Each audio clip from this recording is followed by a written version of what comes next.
Hello प्यारे विद्यार्थियों, आप सभी का अपनी पाठशाला में स्वागत है। आज इस वीडियो में हम कक्षा 6 में सामाजिक विज्ञान विषय है, जिसके अंदर 3 पुस्तकें चलती हैं। तो ये पुस्तक है अपनी भूगोल वाली, पृथ्वी हमारा आवास। इसका पहले पार्ट का एक वीडियो है जो पहले आ गया था। इसमें काफ़ी इम्पोर्टेंट प्रश्न है, तो मैंने सोचा कि इसका वीडियो ज़रूर बनाया जाए। तो समय पे नहीं बना पाए थे। अब इन क्वेश्चनों को अपन हल करते हैं। एक बार आप ज़रूर इनको देखें और समझिए, काम आने वाली चीज़ है ये। तो इसका पहला प्रश्न है, सौरमंडल की ग्रहों को सूर्य से बढ़ती हुई दूरी के क्रम में व्यवस्थित कीजिए। सबसे मान लीजिए, इसमें का प्रश्न का मतलब ये होगा कि जैसे मान लीजिए ये सूर्य है, तो इसके सबसे नज़दीक कौन सा ग्रह है, फिर दूसरे नंबर पे कौन सा ग्रह है, तीसरे नंबर पे कौन सा ग्रह है। तो सबसे नज़दीक जो ग्रह है वह है बुध ग्रह है, तो ये बुध हो गया एक नंबर पे। दूसरे नंबर पे फिर शुक्र है, फिर पृथ्वी है, फिर मंगल है, फिर बृहस्पति, शनि, अरुण और वरुण। कुल 8 ग्रह हैं। अब ये 8 ग्रह चक्कर लगाते हैं सूर्य के चारों ओर, इस प्रकार से या इस प्रकार चक्कर लगाते हैं अपनी फिक्स। फिर ये इस प्रकार चक्कर लगाएगा, ये अपनी कक्षा में इस प्रकार चक्कर लगाएगा, दूसरा होगा वो अपनी कक्षा में इस प्रकार चक्कर लगाता रहेगा, तीसरा इस प्रकार से लगाता रहेगा। इस प्रकार से ये 8 ग्रह हैं। तो बुध, शुक्र, पृथ्वी, मंगल, बृहस्पति, शनि, अरुण और वरुण। इस प्रकार से आप इनको 8 ग्रहों को याद कर लीजिए दूरी के आधार पर। हमेशा क्वेश्चन इसी प्रकार से पूछा जाता है। नेक्स्ट क्वेश्चन है क्वेश्चन नंबर 2, आंतरिक ग्रह एवं बाह्य ग्रहों को अंतर सहित स्पष्ट कीजिए। अभी अपन ने 8 ग्रह पढ़े हैं, तो इन 8 ग्रहों में से जो पहले वाले 4 ग्रह हैं और ये बाद वाले 4 ग्रह हैं, इन ग्रहों के बीच में एक पट्टी पाई जाती है क्षुद्र ग्रहों की। तो उस पट्टी के पहले वाले ये 4 ग्रह, इन ग्रहों को तो आंतरिक ग्रह कहते हैं, 1 से लेकर 4 ग्रहों को तो, और ये 5 से लेकर 8 ग्रह हैं, ये बाह्य ग्रह कहलाते हैं। अब इसमें सुनना आप, बुध, शुक्र, पृथ्वी, मंगल, ये 4 ग्रह हो गए पहले वाले 4 ग्रह, इनको आंतरिक ग्रह माना जाता है। बाह्य ग्रहों की तुलना में आंतरिक ग्रह आकार में छोटे होते हैं। ये ग्रह इन ग्रहों की तुलना में आकार में छोटे होते हैं। सूर्य से दूरी के आधार पर ये बाह्य ग्रहों की तुलना में निकट स्थित हैं, मतलब सूर्य के नज़दीक स्थिति में हैं। तो बाह्य ग्रह क्या हैं? बाह्य ग्रह में आते हैं बृहस्पति, शनि, अरुण और वरुण, यानी 5वें नंबर का, 6वें नंबर का, 7वां नंबर और 8वें नंबर का।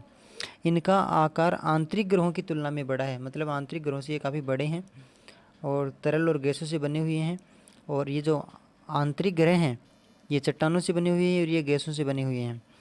इनका आकार आंतरिक ग्रहों की तुलना में बड़ा होता है और ये ग्रह से बहुत ही दूर हैं, सूर्य से बहुत दूर है। यहाँ पे आप सूर्य नोट कीजिए, सूर्य से बहुत दूर हैं, सूर्य से बहुत दूर है ग्रह की जगह।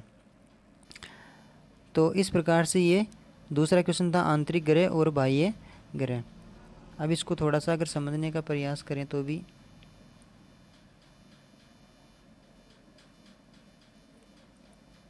जैसे मान लीजिए ये सूर्य है, इस सूर्य है। अब इस सूर्य के चक्कर में ये बुध ग्रह है, इस प्रकार से अपनी कक्षा में चक्कर लगाता है, इस प्रकार से लगाता रहता है ये। फिर दूसरे नंबर पे कोई ग्रह है तो वो अपनी कक्षा में चक्कर लगाता है। फिर तीसरे नंबर पे कोई ग्रह है तो पृथ्वी हो, तो ये अपनी कक्षा में। फिर चौथे नंबर पे ये, तो ये आंतरिक ग्रह कहलाते हैं। अब इधर एक पट्टी पाई जाती है जिसे क्षुद्र ग्रहों की पट्टी कहते हैं। इसके बाद में फिर 5वें नंबर का, फिर 6वें नंबर का, फिर 7वें नंबर का ग्रह इस प्रकार से बने हुए हैं, तो वो बाह्य ग्रह कहलाते हैं। तो इस प्रकार से ये अपने क्वेश्चन हो गया आंतरिक और बाह्य ग्रह वाला।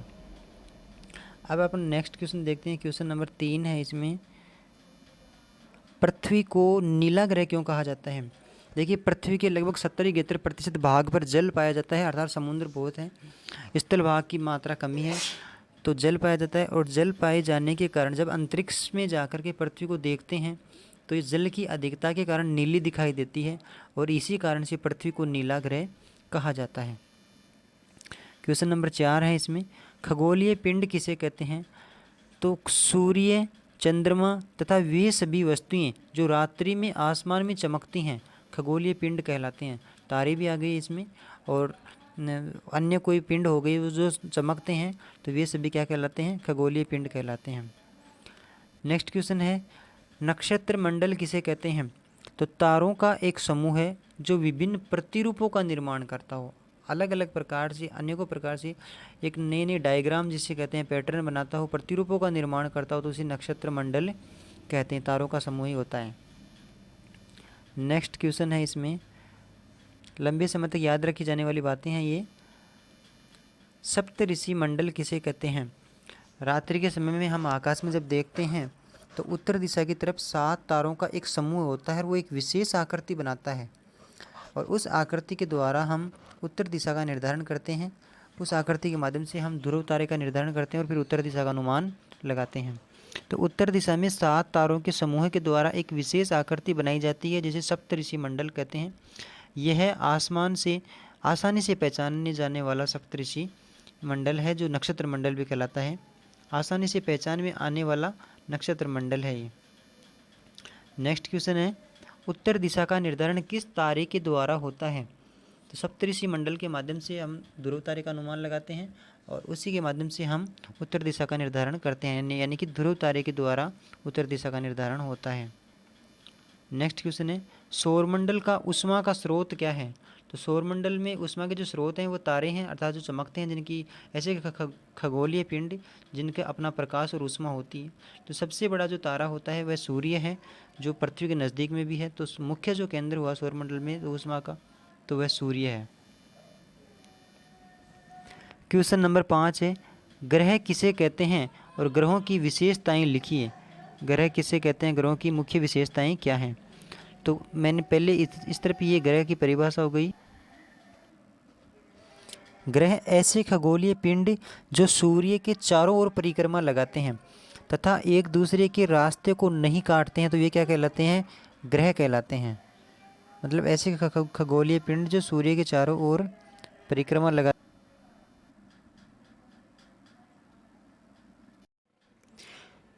इनकी विशेषताओं के अंदर देखें तो ग्रहों की विशेषताओं में ग्रह के होते हैं जो इनकी स्वयं की ऊष्मा और स्वयं का प्रकाश नहीं होता है। इनकी संख्या 8 है तथा ये एक दीर्घवृत्ताकार पथ पर सूर्य की परिक्रमा करते हैं, तो जिसके माध्यम से अपन आसानी से अनुमान लगा सकते हैं कि ये एक दूसरे की कक्षा को काटते नहीं है। इसी वजह से इनकी संख्या 8 है।